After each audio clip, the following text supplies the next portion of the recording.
Hello and welcome. It was quite the episode to return to, so let's start breaking it all down, kind of get through the major plot points and everything of the episode. Right off the bat, we have a new intro, which was very nice. I really like the new intro. Kind of this tapestry being made of, it looks like the entire Targaryen dynasty's history, which is a very cool idea. A lot more easy to follow as well, rather than the rivers of blood that represented all the bloodlines with the house sigils. That was just an interesting concept, but it was just visually really hard to follow. You had to really go like frame by frame to understand it, so I'm assuming most audiences did not really get it or anything. So I think this is a much better version for the intro. Ooh, got ourselves a new intro. Gotta say, I definitely like this one better than the like rivers of blood and all the bloodlines from the first season. This is a lot better. Still a little disappointed that it's the same theme song. I really wish they would come up with their own theme song for the show, because the music they've created for the show already, like Rhaenyra's theme or the Valerian House theme, are so good. I don't really understand why they continue to use the Game of Thrones theme, other than the through line of like, oh, it's a Game of Thrones spinoff and everyone remembers Game of Thrones. Like on a business level, I suppose I understand why, but I just wish they would do something different. But we begin in Winterfell, which was nice to see again. You know, it's been a long time. Yeah, it's Winterfell. All men of honor. Long time no see. We get a little more history on the Starks, what they were doing over 100 years ago, and apparently they were much more reverent when it comes to the Night's Watch. They send a tenth of their house to go and serve on the wall constantly, which is rather interesting. I like how they also say, it's a great honor, which maybe that's pushing it a little bit. Serving at the wall can't be that much of an honor. To fortify the watch. That sucks for you, man. It's not a sentence. Are you sure? It's an honor. Are you sure about that? But it's clear they view it as a necessity, because at least back then, they did believe in the White Walkers being a major threat. That one day that will be a serious problem. I'm curious as to where along the line they lost that in their family. Because again, by the time you get to Game of Thrones with the Starks, the White Walkers are just a fairy tale. Most people don't believe in them, or if they do, they're like, yeah, they're long gone. Like, they're not coming back. And the Night's Watch is in complete disrepair, severely undermanned. I kind of wish we got to see Castle Black, because we basically just jumped straight to the lift that takes you to the top of the wall. And there were certainly lots of people kind of manning the area, but I wanted to see the castle itself to see it in a better state as well. But we don't have time for all of these things, so I'll let that one go. Jason, I think it's Cregan Stark, are discussing terms, how many men can you send my mom's way to fight in this war, and he sends 2,000 men.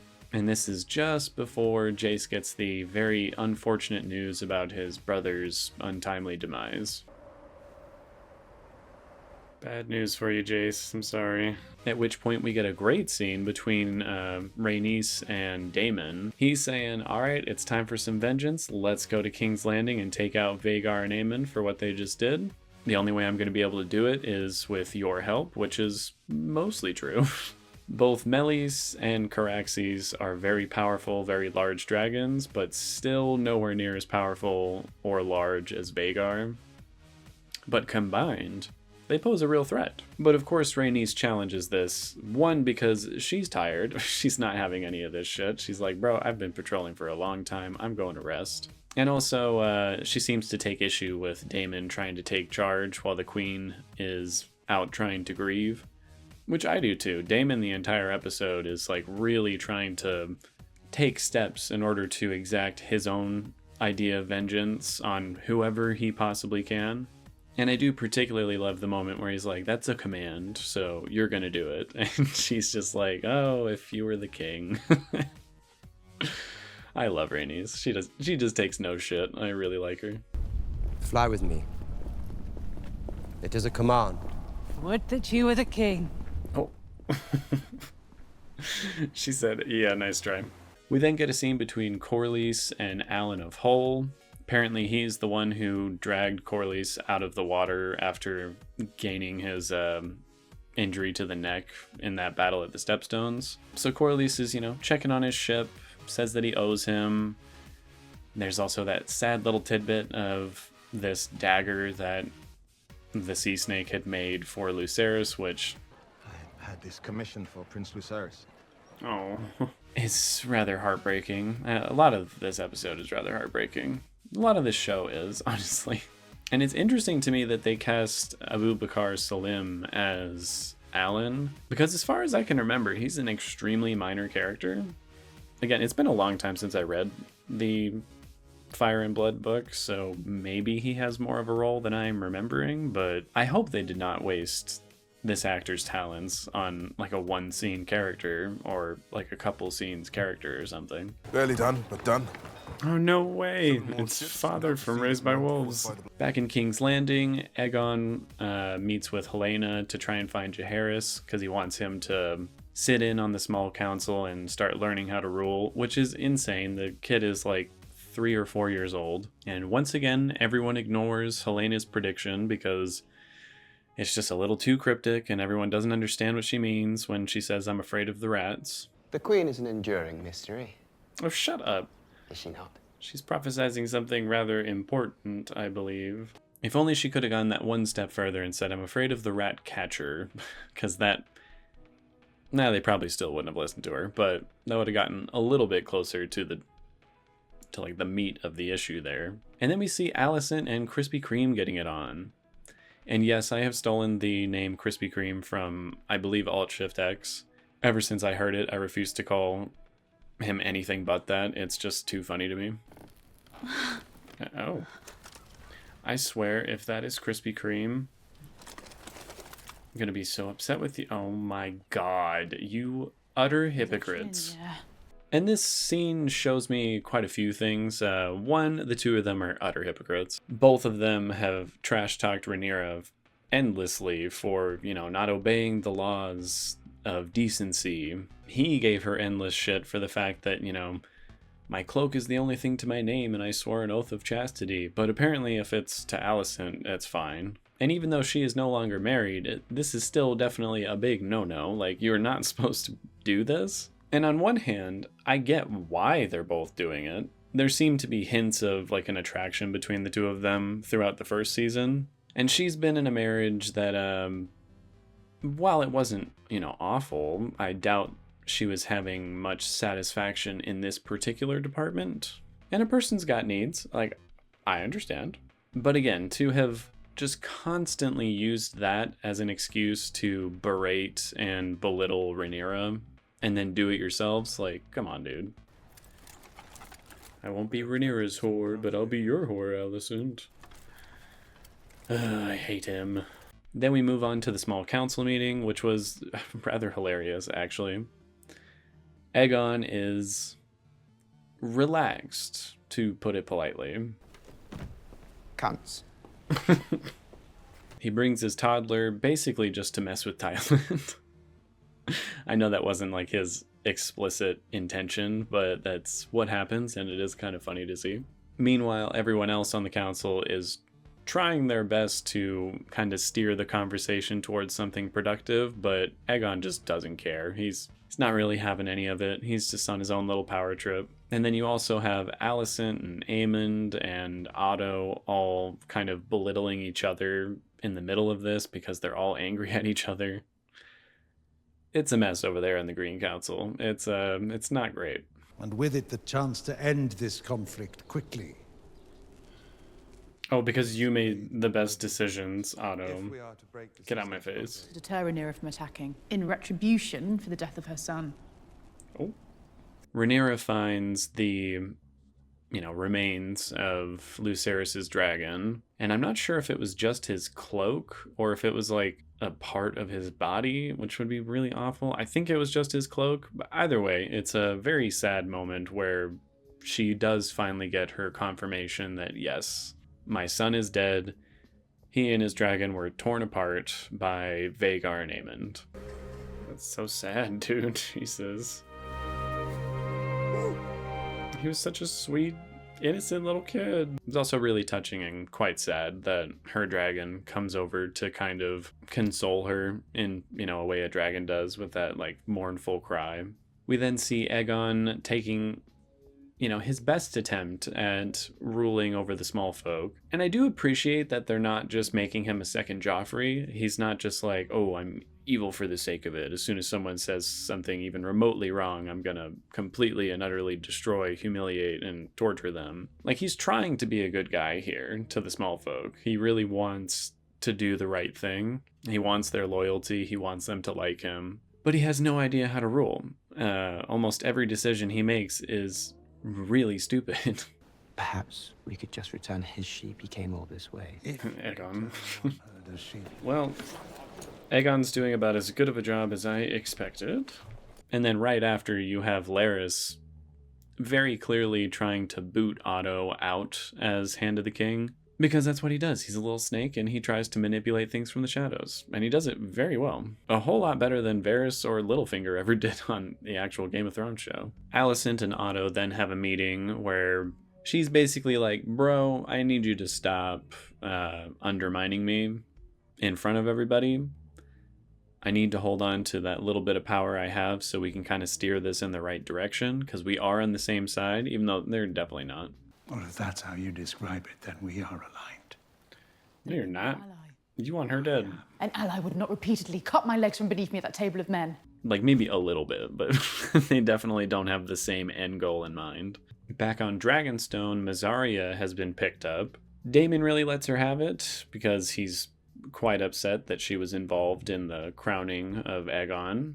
Which I do agree with her. It's kind of unfair to pit it on her. She's like, I sped the process along, sure, but the end result was always going to be the same, dude. But he's very angry. He wants vengeance. He wants to go out and do something, actually take action, but he can't because Rhaenyra's been gone. So he's just lashing out at pretty much everybody, including Eric in the scene right after that. But Rhaenyra finally returns home and she says...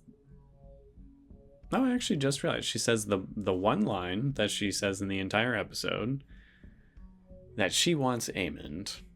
And by Aemond, I think she means Aemond's head.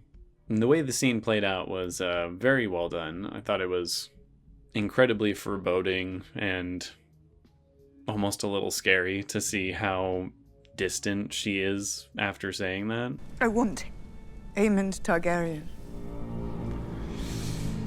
Oh dear. My god, that music was so ominous. But then we get to have an extremely emotional scene. Too emotional. I didn't expect to feel such strong emotions this early on in the season. I'm a fool to have thought that, but I mean, here we are. He's promised 2,000 men. Oh, that breaks my heart, dude. Oh. Don't get me emotional. This is the first episode back, dude. But we're cross-cutting between Alicent in the Sept, lighting a candle for the dead, while Rhaenyra and her family are all burning the clothing and, what's left of Lucerys as they start the mourning process for the whole thing. And it was rather sweet that Alicent actually lit a candle for Lucerys as well. I really appreciate how sympathetic they've made both Rhaenyra and Alicent. Because again, in the book, they're both just pretty awful.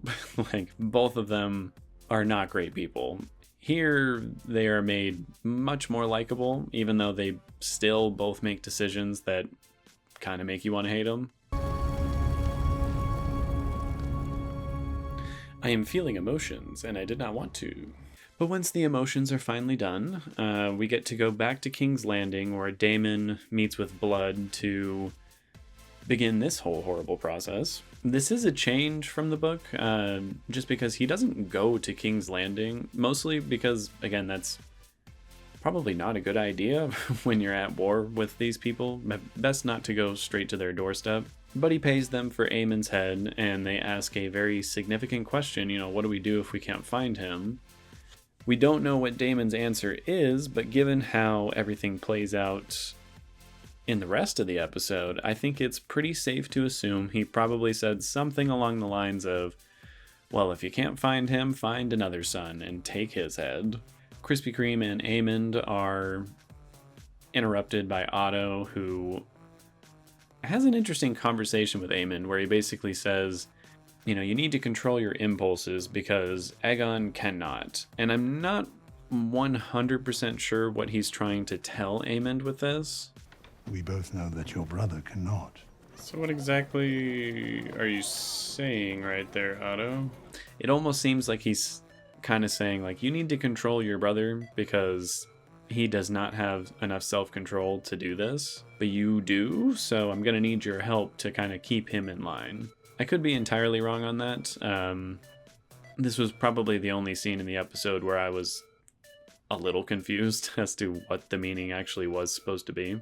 And then we spend the remainder of the episode with Blood and Cheese during this horrible, awful, utterly tragic mission of theirs. You know, they infiltrate the castle, they go straight to Aemon's quarters, but he's not there. I'm assuming that was his quarters, or, you know, it was one of the royal wings. But then they happen upon Helena and her children, and, well, you know.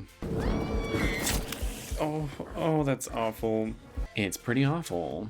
This, again, is a bit of a change from the book. There she has 3 children, and they have her choose between her 2 sons, you know, the elder or the youngest. And she tries to save her elder son, which they then use as ammunition to make her feel even worse as they spare the youngest and kill the oldest one anyways. Here it's just down to, you know, are you going to save your daughter or your son? And she chooses to tell the truth and save her daughter. And good God, the sound effects on them sawing a child's head off was just awful. It was really awful. Oh my God. Oh, the sound of them sawing the head off. Holy shit. The music constantly building throughout the entire sequence of events. It was tense. Like, they sure knew how to make that about as tense of a moment as they possibly could have. Helena makes a run for it with her daughter, and of course runs into Alicent and Krispy Kreme getting it on once more, even though they said they were going to stop. Oh, this has my heart racing. Alicent, are you serious? I'm assuming Alicent is going to feel extremely guilty for the remainder of the season, knowing that, yeah, well, while your grandson was being murdered, you were there basically breaking the law with one of the Kingsguard, and that's where they end it. Overall, it was quite an episode. There are some noticeable changes in like the pacing and some of the tones of the episode, I noticed. We seem to be traveling back and forth between various things a bit faster than we previously have on the show. That could just be because it's the premiere and they're trying to catch us up on basically where every single character is at and what they're up to. But it did feel like we were bouncing around quite a lot. And in one regard, it actually kind of bugged me.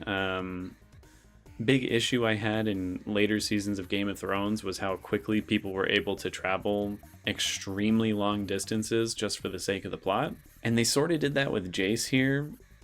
Again, I know he has a dragon and flying is going to be a lot faster than taking a horse or like traveling with a large party or something. But it still should take him quite a long time to go all the way from the wall in the north down to Dragonstone. Like, that is thousands of miles. So I'm hoping that's not a recurring thing that we're going to get into in the show from here on out. Because the travel time and logistics of that is kind of important to the story, especially when it comes to a war story where when your reinforcements or certain people are able to get there quickly enough kind of matters. So again, I hope that was just kind of a one-off situation here. And who knows, maybe weeks pass in the course of this episode. They don't really definitively say how long the events of the episode are taking place over, but it's something I'm definitely going to keep my eye on as the season goes on. Another noticeable difference to me was the camera work. It seems like they've started using a different lens or a different camera where it has this sort of soft focus around the edges of the screen. It's not in every shot, but it is noticeable in some, particularly this one with Otto and Aemond, where Aemond's face is kind of like blurred out just a little bit because he's right at the edge of the frame. I don't dislike it. I actually really like the look of that, but it is noticeably different than anything I saw in the first season. So it does make me wonder if they got a different director of photography for the show, or if the director of photography was like, you know what? I found this really cool lens and I want to start using it. Overall, I think the writing of the episode was quite good. Again, some of the pacing was a bit weird to me, and the choice of having Damon actually go to King's Landing in order to, you know, set this whole ugly business afoot, it doesn't make a lot of sense to me. I'm like, that is a real risky move, man.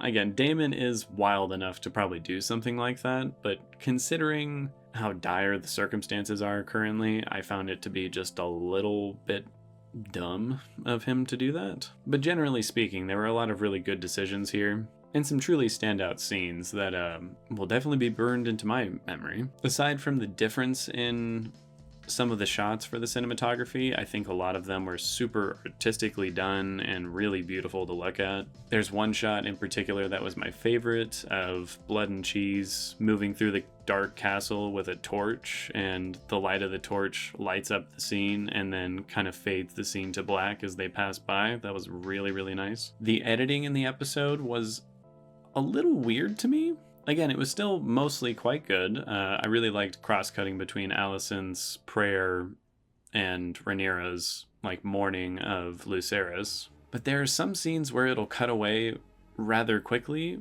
Like before I fully understood what they're referencing or what the point of the scene is, they just kind of snap cut to something else. And it did make it a little difficult to follow like once or twice in the episode, so it was just a little odd to me. Sound design was beyond stellar, too stellar, in fact.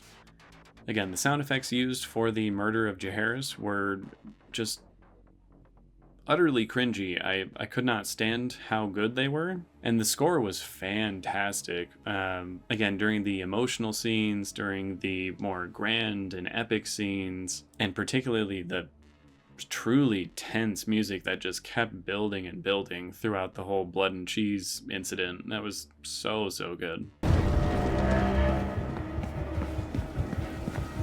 Makeup and costumes seem to have gotten a lot better than they were in the first season. There are a couple wig choices that they seem to have improved on that I'm very thankful for. Particularly with Jacaerys, I believe he is no longer wearing a wig, because whatever was going on with his hair in the first season, that just looked tragically bad. I don't know what was going on there. And he looks a lot better now with his very Jon Snow looking haircut. The costumes also seem to have gotten a bit more intricate and like easily definable. Everyone is wearing something pretty drastically different than one another while still, you know, wearing the colors of their factions and everything. So A++ there. Set design was also noticeably better to me. There's a lot of sets where it seems like they're reusing them from the first season, which you kind of expect. They're in a lot of the same locations. But there's some new places that just looked really, really good. Like the flooded sewer alleyway kind of thing that Blood and Cheese are walking through. I really liked that set. I don't know if that was a location or a set that they built, but it looked fantastic. Also, the library or study that Rhaenyra walks through for like just a split second when she returns was a gorgeous looking set. I really, really like that one. Hope we return to that because that was a beautiful looking set. I mean, it certainly seems like the production team on this show really kicked it into high gear for season 2, which good on you guys. It looks great. Overall, that gives this episode an 8.6 out of 10. Very, very solid start to the second season. Again, I just had a few criticisms when it came to a couple writing decisions, some of the pacing and editing, but all in all, it definitely seems like we are back, baby. The first season, I think, was truly outstanding. I've been very excited for this to return, and I'm certainly not disappointed. I am already fully back into it. The actors and production team and everyone seem like they are really trying to make this as good a show as they possibly can, and I'm fully engaged with this story. Again, I've read the book, so I know at least the bare bones of where it's going, but all the little details and extra things they do to flesh that story out here is just really, really nice to see. So I will see you all for that next episode, and that's about it.